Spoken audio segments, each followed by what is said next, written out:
Hi, this is Neil's on Dynasty coming to you live from the basement. Stuck inside all day today because of the rain. Oh yeah, be kind, helpful, grateful. Buy some silver and some platinum.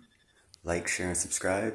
Uh, this is obviously no one will report about this.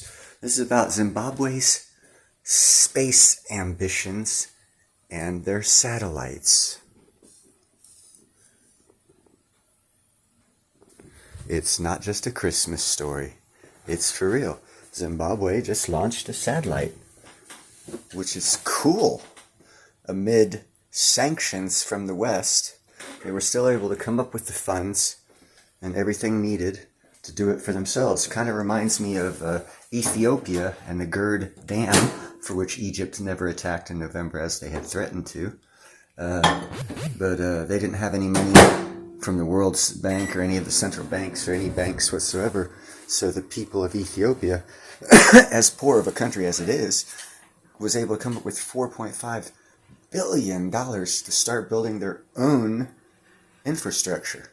So now they're beholden to no one. And Zimbabwe is following that blueprint, which is awesome because that means control of other countries over their destiny is out the window. Anyhow, here's the report, guys. I'm excited about it. Host Ananya Sharma. Let's begin. Uganda and Zimbabwe are the latest African countries to launch a satellite. They launched Pearl Africa Sat-1 and ZimSat-1 on November 7, 2022. Now Zimbabwe is set to begin work on ZimSat-2.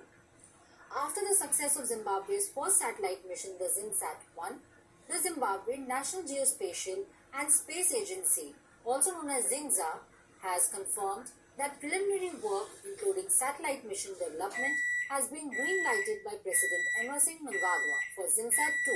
In addition to this, the National Treasury has reportedly set aside $300 million for the project in the next year's budget. Further commenting on the proposed satellite project details, the Minister of Higher and Tertiary Education, Innovation, Science and Technology Development, Professor Emon Murvira, disclosed that ZimSat-2 would be a communication satellite that will improve the country's digital transformation. On the other hand, it launched its first satellite into space in a bid to help collect data to monitor disasters, boost agriculture and enhance mineral mapping.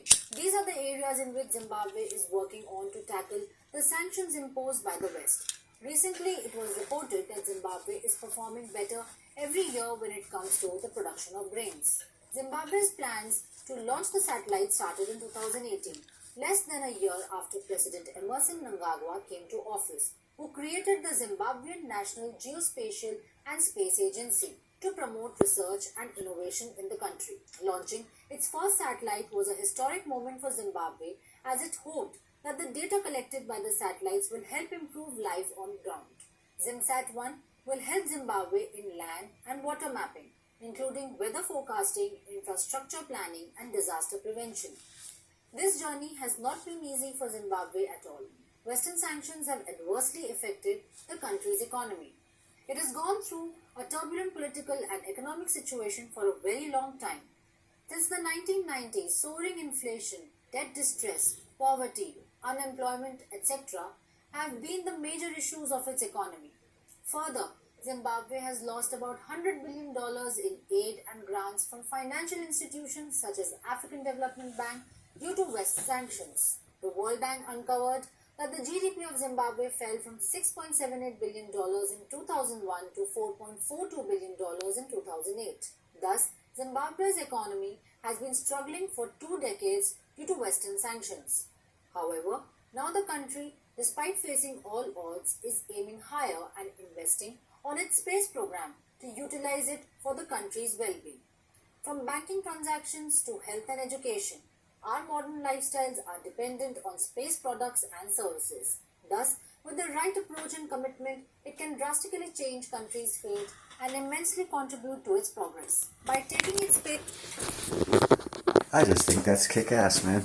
Poor country like Zimbabwe launching satellites. India, well, I'm amazed India was able to launch satellites too, because they're not that infrastructure-wise. They really don't have it going on as well as they should, but they did it, so congratulations to them as well.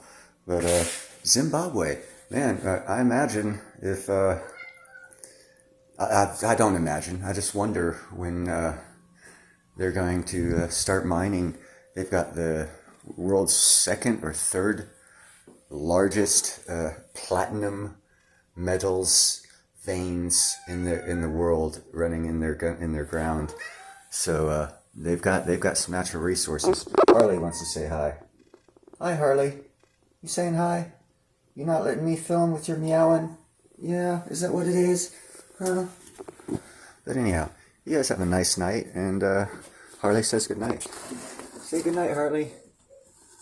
Good night.